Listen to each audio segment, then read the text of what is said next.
Why hello there, it is Friday evening the 9th I think of June, and I haven't filmed a vlog in 2 months maybe, and the truth is that I've forgotten how to do that, so I feel a little bit awkward on camera, and if it shows, well, it's because it's true. Why I haven't filmed the vlog for such a long time is because I don't have the time to spare to film the actions that I do.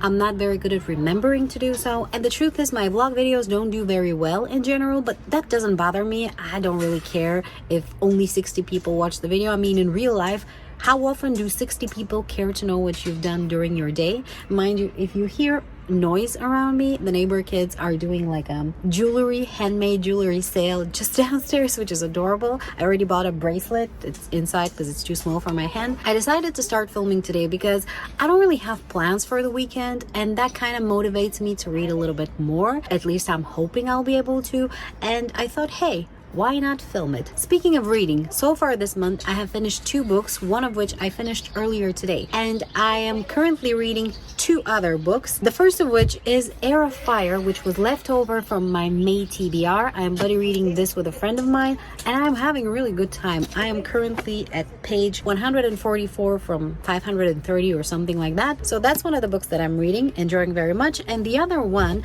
I just picked up earlier today, and that is 1984 by George Orwell. This is a very known dystopian classic. I am at chapter 6 right now, and I wouldn't say that I'm enjoying it, although technically I am. It's just that it's a little bit disconcerting to read a book that portrays a world with so much censorship and so much political intervention in the life of people, especially to me, being that I grew up in a country where communism was very prevalent, and I do remember those times. It's just a little bit discomforting to read this book. With that being said, again, I think it's so far very well written, and I am very curious to see what's going to happen with the character that we follow here. Now, those are the 2 books that I'm currently reading, but I also want to start another one, which I know it's a lot of books, but I feel like starting another one, and I have narrowed my choice of what to start next to 3 books from my TBR. The first of which is The Call of Cthulhu, but now that I think about it, I don't think I'm going to start this one because, well, I'm a bit of a wimp, and by a bit, I mean a big wimp, and this is a cosmic horror book, and it's getting to be dark already, so I'm not starting this right now. And then the next thing I have as a choice is another leftover from May, and that is The Second Sleep by Robert Harris. Is the last book from May that I haven't yet started, and I was thinking maybe this could be a nice addition to my roster for right now, but the third one seems like the most appealing to me right now. That is Project Hail Mary by Andy Weir. It's a sci-fi, and it sounds so interesting, and I kind of want to start reading it because it's a, well, science fiction. It is set in the future. We already have one book that is set in the past, and we have one fantasy, which makes a very nice mix of 3 different genres and places, settings, such stuff, whatever. Now, before I can actually read, I have to go record a voiceover for a project, and after that, I don't know, maybe we're gonna eat dinner or something. I'll try to film some of that. I can't promise you anything. By the way, in my last vlog, I was talking about repotting a plant, and that is it. These are the old leaves that it had when it was in the old pot, and now look at these fresh new ones. It has grown so much since it got here, like this much. I think this is all new stuff. And then we have another new thing here on the side. It's hidden below this. Yes, there they are. I also planted tomatoes from seeds, and they have grown. I have moved them to bigger pots, as you can see. I've also planted basil, which has started growing, and we have a little bit of parsley here for some reason. There's some more tomatoes here. I also added some new furniture for my balcony. It's this thing with little drawers on it, and then this one, which also has storage here in the bottom. And this is the evening sky. I don't think you can see very well because of the net, but trust me, it is gorgeous.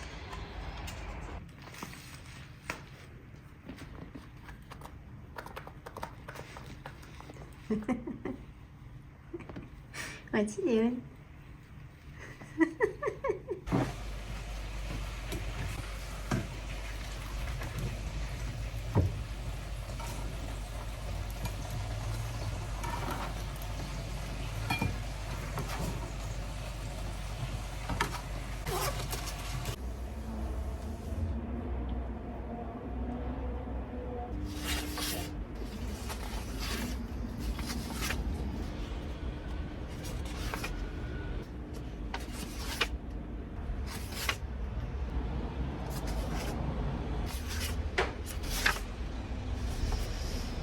Alright, I just read chapter 1 of Project Hail Mary. I decided to start with this one after all. It's a little bit later in the evening, as you can see, probably like an hour and a half after I last filmed the clip. It's already dark, obviously. And I gotta say, this starts super nice. Like, I'm already intrigued, and I think it contains, or it has the potential to contain, one of my favorite tropes when it comes to sci-fi. I'm going to talk about it more tomorrow, I think. But I am really happy with the choice that I made with this book. I think it's going to be very suitable for my mood right now. I'm really on a sci-fi reading kick, or at least I feel like reading sci-fi quite a lot.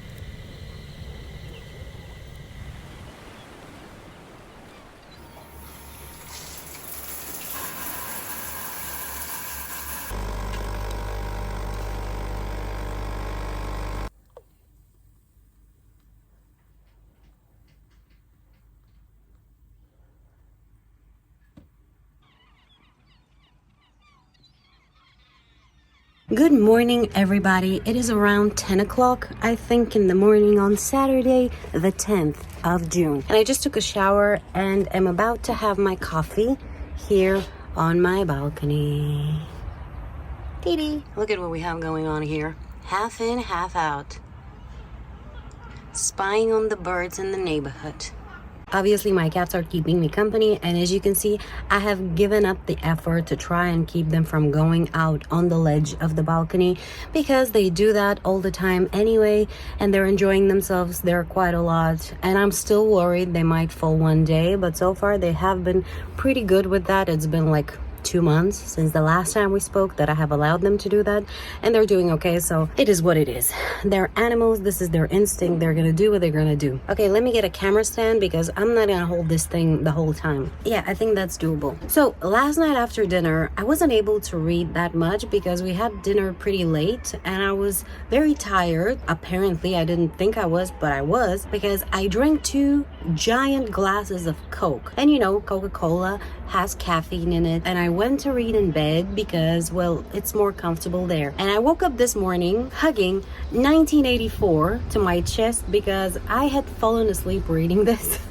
So I hadn't made much progress. I was on chapter 8, I believe, and halfway through, I'm assuming I fell asleep, but I think I will have to reread it all because I don't remember much of what I read. I don't even know how that happened. It hasn't happened to me in a long time to fall asleep this gloriously, but you know what? I'm not mad. I feel rested this morning, so that's great. For the day, I don't have really any plans besides I need to do some laundry and I need to go to the gym. And I think I'm going to try to dedicate as much as my free time today to reading because I feel like it and because I would like to make some genuine progress today. I have 10 books on my TBR for the month of June, and I've only finished 3 so far, and one of them wasn't even on my TBR. As you can see, I have a tough battle ahead of me, and I'm very excited and looking forward to it. So let's go ahead and do just that.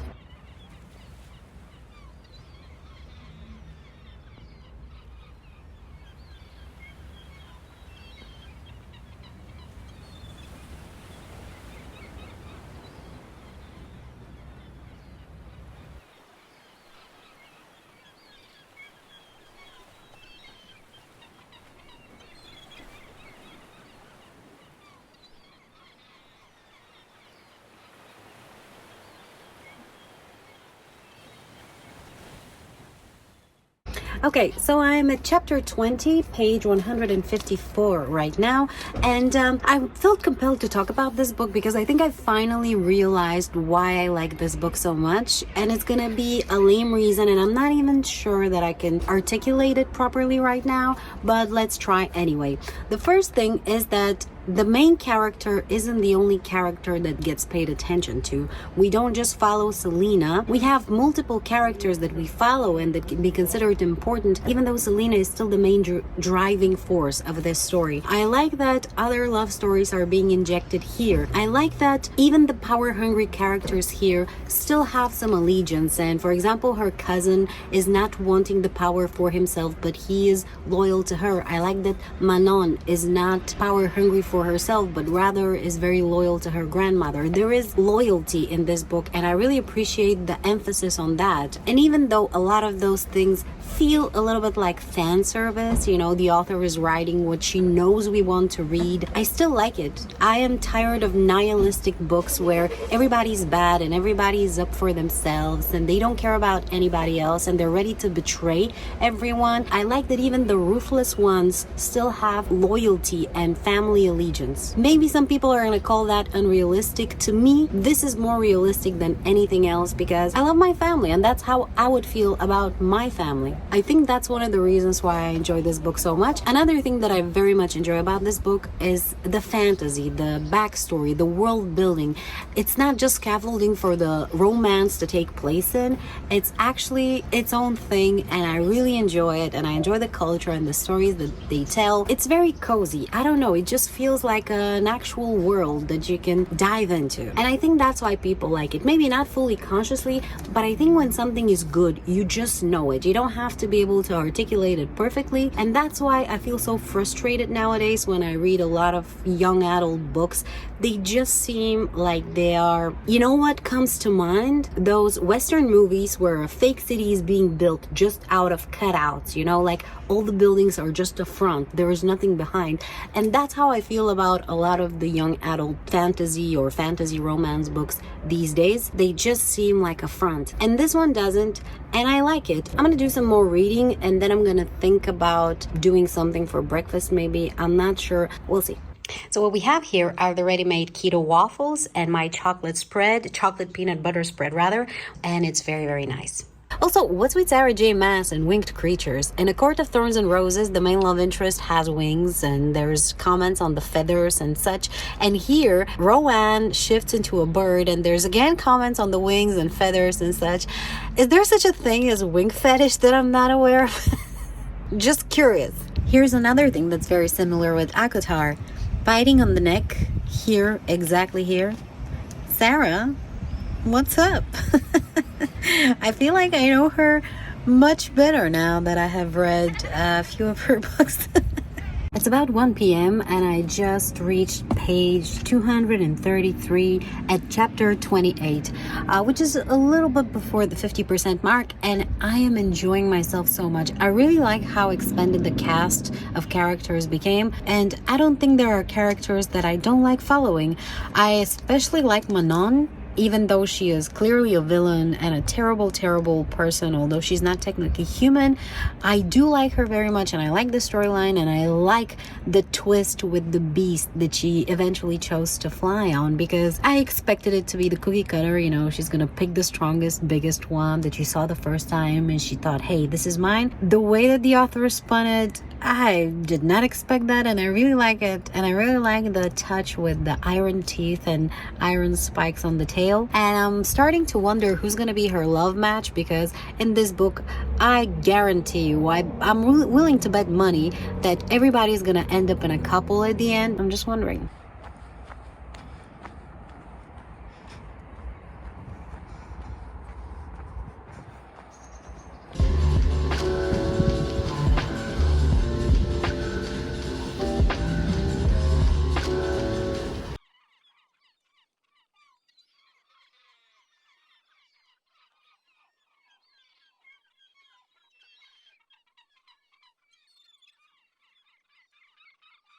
All right, so it's like 7:30, past 7:30 actually in the evening, and I'm reading Project Hail Mary. By the way, earlier today I read 1984, so throughout the entire day I've been switching between the three books, and I have a very big problem, a great problem actually, that I want to read all three of them at the same time because all three of them are amazing and I can't pick one to stick with. So I am kind of switching ships all the time. But I read a little bit more from Project Hail Mary just now, and the book turns out to be even more interesting than initially anticipated. I love when I mentioned yesterday that this seems like a book that's gonna contain some of my favorite tropes. I meant this guy waking up, not knowing what's going on in a spaceship. You know, I already knew it was a spaceship because, well, you can tell just by the book cover that it's happening in space. And I was very interested in that and all the mystery of who he is and the people who he's traveling with, but they actually have passed away. And so all of that mystery, that's one of my favorite things. There's numerous movies made about this trope and books written about it, but I really like how this book started. And then it turned out even more interesting in chapter number 2 already with the sun dying. Oh, this sounds so cool. I am super intrigued and can't wait to continue with the book. By the way, we came back from the gym like 2 hours ago, maybe an hour and a half ago, had a little bit of food, and now I'm reading, and I have absolutely no other plans for the rest of the day. So reading is what I'm actually planning to do for the rest of the day and my waking hours during this day, because I am already feeling very exhausted. It was leg day at the gym and I'm feeling a little bit sleepy. I've been drinking like caffeinated drinks to try and keep myself energized, but it doesn't work. I guess I'm gonna go and make myself a tea and then go back on the balcony and read, because the temperature is lovely there and I love the atmosphere, and I like reading my book and people watching when people are walking down the street. I don't know if you have that. Something that I really enjoy doing. I just read a part that made me laugh out loud, and I wanted to read it to you, and that is: so I'm a single man in my 30s who lives alone in a small apartment. I don't have any kids, but I like kids a lot. I don't like where this is going. And because, you know, he's trying to remember who he is, and obviously he's a school teacher. Well, maybe not obvious to you, but from what you read, you kind of summarize before he does. But it's so funny how he reasons it out and where he goes. The book is first person, so you get to see a lot of his own thoughts, the way he thinks them, the moment he thinks them, and it's just... there's a lot of sense of humor, even though the situation in which the main character is dire. I'm saying main character because we don't know his name yet, and I find that very intriguing. I am enjoying this book more and more, and I kind of want to just binge read it. Although I still want to read the other 2 books as well. This is a self-inflicted torture. You know, I could have just went through the books one by one. Instead, I decided to put myself into the situation where I can decide which one I want to read, and I just want to switch between all 3 of them all the time. At the same time, I want to read long enough to be able to pay attention and enjoy them fully. This is all way too stupid and way too unnecessary. Okay, it's past midnight and I am about to go to bed. I was just reading this. I reached part 2. I am so sleepy. I'm sorry I can't even speak. But I'm going to talk about it a little bit more tomorrow. I just wanted to say these books are addictive. And if I didn't have the self-control that I had built with the years of telling myself that one more chapter means not sleeping until 5 in the morning, I would have continued reading. So I'm going to leave it for now, and I'm going to go to bed because my eyes are closing. And then we're going to talk more tomorrow about this lovely piece of trash. So it is Sunday around noon. Last night, I completely turned off right after I filmed the last clip. And to be fair, I don't even remember exactly what I said. I was that exhausted. But I remember one thing is that I was reading this before I went to bed, and I had to exercise actual control to stop reading it because I was gonna go for the whole night, probably. Very addictive book, but there are 2 things, or rather one thing with some sub-points that I wanted to talk about, and that is the romance here, especially the main romance. We're gonna pay attention to that one specifically because it's the most pronounced, although it hasn't really started yet. The first thing is that I don't like Rowan. I heard his backstory and all that he's been through, and while it's definitely sad, it's no excuse for his behavior. Worse than that, there was no apology, and by Selena's own words, there probably won't be, but she chose to forgive him anyway. And mind you, I am not against forgiveness for mistakes made, but Forgiveness is one of the most beautiful things we can do as people. I just resent the fact that there was no remorse from his side, no actually expressed remorse. I mean, maybe in some subtext you can find that, and I can definitely detect it, but there was not enough of an apology, none whatsoever actually, to justify a forgiveness. And there's my other point. The scene in which they kind of made peace came fully out of nowhere, to be honest with you. I mean, they did exchange some words and, their backstories, but first of all, the way that Rowan switched from being an absolute monster to extending his hand and talking about getting over it together, that was like so out of nowhere that it seemed to me that there were two different people, and I was looking to see if I did like skip pages or something. It was a scene not well written. It was a plot line not well developed, and I didn't like it. And this is probably going to color my opinion for the rest of the series and the rest of the romance between those two. With that being said, I'm still very much enjoying the story, and I am perfectly capable of ignoring a part of the book that I don't necessarily enjoy, though I will probably still rant about it every now and then. Let's see how the author does. She has managed to surprise me before, so maybe she will manage to surprise me again. It's a good book. I'm enjoying it. This morning, however, I have not yet read it because I was focusing on reading 1984, and I am currently at page 203. And oh boy, this book gives me so much to think about. There is a quote from yesterday. It was way early in the book, but it's still engraved in my mind, and in context it makes more sense, but it went like this. Freedom is the freedom to say that 2 + 2 = 4. When that is granted, everything else follows. And that prompted me immediately to equate this phrase to the today world that we live in and the type of untruths that we utter in order to seem polite. And I'm going to leave it here, and you can interpret it any way you want to, but this is a good book to prompt you to think about things. You don't have to like all of it. You don't have to agree with all of it.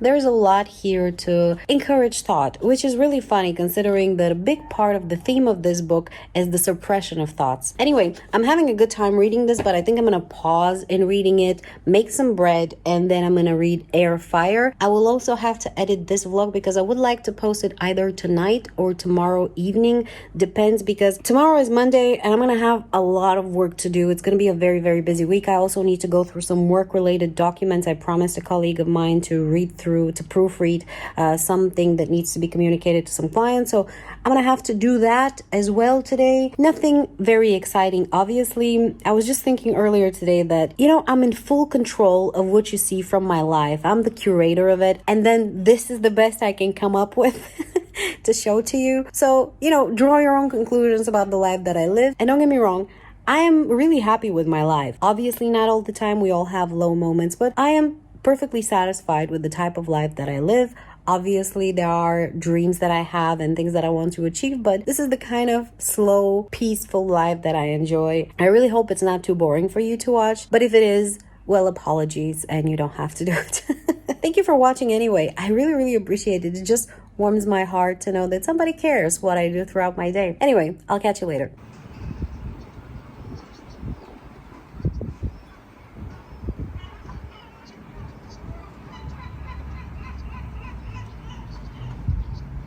All right, bread is baking, as you can see, and I'm gonna go sit on my balcony and do some more reading because the weather is absolutely gorgeous.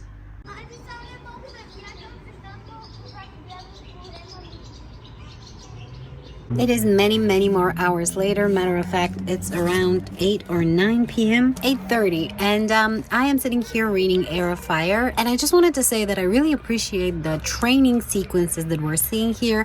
We're seeing our main characters struggle with the powers that they have, hitting the wall continuously and getting back up.